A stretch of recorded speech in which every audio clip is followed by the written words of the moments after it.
వేమన పద్యాలు సిరీస్లో 110వ పద్యం. సకల తీర్థములను సకల యజ్ఞంబుల తలలు గొరిగినంత ఫలము గలదే. తలలు బోడులైన తలపులు బోడులా విశ్వదాభిరామ వినురవేమ. మరొకసారి,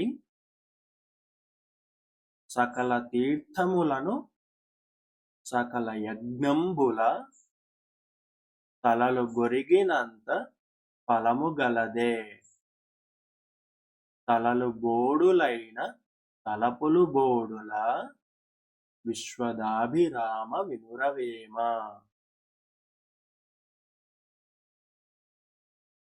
ప్రతిపదార్థం సకల అంటే అన్ని, తీర్థములను సకల తీర్థాలను, చాలా రకాల తీర్థక్షేత్రాలు ఉన్నాయి కదా, అలాంటి తీర్థక్షేత్రాలను, సకల యజ్ఞంబుల అన్ని రకాల యజ్ఞాలలో, తలలు గొరిగిన అంత, గుండు గీయించుకుంటారు కదా, తలలు కొరిగించుకుంటారు కదా, అలా తలలు కొరిగించుకున్నంత మాత్రాన ఫలము గలదే.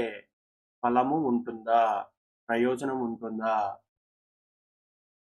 మొత్తం అన్ని రకాల తీర్థాలకు వెళ్ళడం, అన్ని రకాల యజ్ఞాలు చేయడం, వాటిలో తలలు గొరిగించుకున్నంత మాత్రాన, గుండు గీయించుకున్నంత మాత్రాన ప్రయోజనం ఉంటుందా? ఉండదు కదా.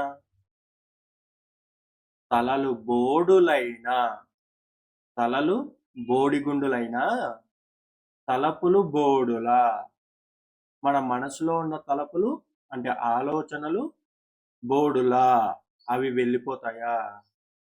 కాబట్టి ముందు మన మనసులో ఉన్న చెడు ఆలోచనల్ని తీసివేయాలి, ఆ తర్వాతే మనకి ఏ ఫలితమైనా ఉంటుంది. ఇలా తీర్థక్షేత్రాలు, యజ్ఞయాగాదులు చేయడం, తలలు గుండు గీయించుకోవడం, వీటి వల్ల ఎలాంటి ప్రయోజనము ఉండదు. మన మనసులో ఉన్న చెడు ఆలోచనల్ని వదిలిపెట్టాలి.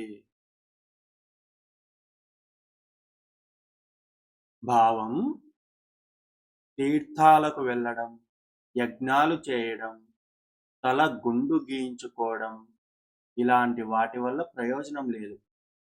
తల బోడి అయినంత మాత్రాన మనస్సులో ఉన్న తలపులు వెళ్ళిపోవు.